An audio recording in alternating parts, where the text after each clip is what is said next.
खबर शामिल करते हैं फालिया से। अरशद वारसी की रिपोर्ट के मुताबिक किसान बोर्ड पाकिस्तान की सामाही कारकर्दगी जायजा लेने के लिए मीटिंग्स मंसूरा कमेटी रूम में जारी। कौमी सतह पर यौम शुहदा के हवाले से शुरका ने सदर मजलिस चौधरी शौकत अली चौधरी की पेश करदा करारदाद पर शोहदाए इस्लाम शोहदाए वतन चाहिए उनका ताल्लुक किसी फोर्स से हो सलाम पेश करते हैं। शोहदा गाजियों के वर्सा के हौसले सब्र को खराज तहसीन पेश करते हैं। इस वक्त मरदमशुमारी के अदाद शुमार के मुताबिक 23 करोड़ में से 15 करोड़ किसान हैं, बाकी 12 करोड़ बिलवास्ता शोबा ज़राअत से मुंसलिक हैं।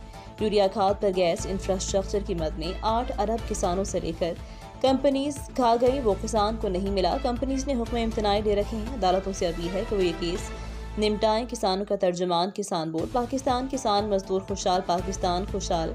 किसान के बेटों किसान बोर्ड में मुल्की पॉलिसियों बजट पर किसानों को ऑन बोर्ड लिया जाए। जायजा अजलास में तंजीम साजी मालियात और किसानों को दरपेश मसाइल पर तफसील से गौर किया गया और आइंदा का लाहे अमल तय किया गया। मजीद खबरों से बाखबर रहने के लिए विजिट करें हमारी वेबसाइट rednews.pk।